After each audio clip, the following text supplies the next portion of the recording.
The intention of making this video is to convince my good friend and bike buddy, Orlan Sabenorio, to buy himself a gravel bike. Para kasi sa akin, ang gravel bike ang pinaka-ultimate bike na kailangan mo habang ikaw ay nabubuhay sa mundo. Like most of us, nagsimula tayo sa mountain bikes. Exploring the mountains, shredding the trails, at kung minsan may pa-jump-jump pa. But as we age, we tend to be more conscious with our physical limits. So we then consider shifting from mountain biking to road cycling. Road bikes in general are lighter, faster, and can get you farther places than mountain bikes.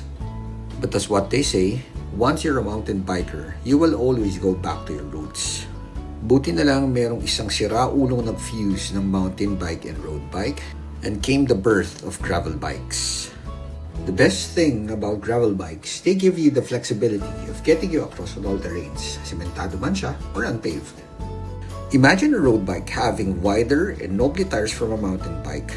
You get very slim chances of having flat tires, lalo na kung naka-tubeless setup ka. Of course, you also have an option of getting your gravel bike a fork with suspension.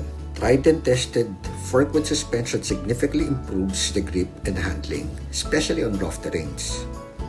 Nasa na rin kung gusto mong palit ng crankset from 2x to 1x. That's what I did when I joined the Ultra Gravel Race at Tarlac. Kaya Orlan, bumili ka na rin ng gravel bike. Riding a gravel bike is like riding on top of the world. If you're still not convinced, let me give you 7 good and valid reasons why you need a gravel bike. Number 1. Buying a gravel bike gets you to places kung saan maganda i-post sa Instagram. Ito yung mga lugar na kung saan hindi lahat nakakapunta. Number 2. You get a chance to meet different kinds of people. Mabait, masama, may itak. Pero sasabihin ka naman nila kung saan ang daan. Sa daan, mamimit mo rin si Arnold the Horse, Calvin the Cow, at si Jobert the White Silver.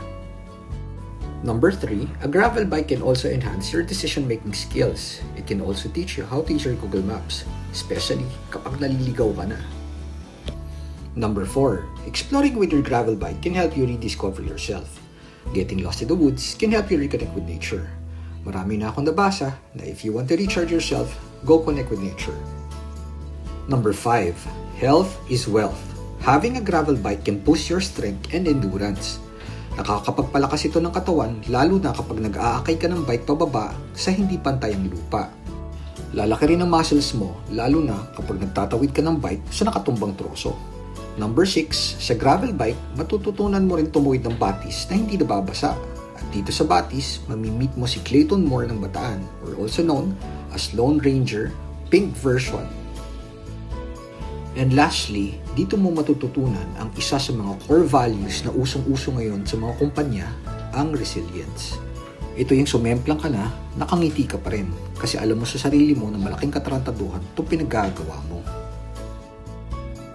Kaya Orlan, I strongly suggest to buy yourself a gravel bike because gravel bike gives you happiness. What else can you ask for? Siguro konting upgrades, pero yun na yun.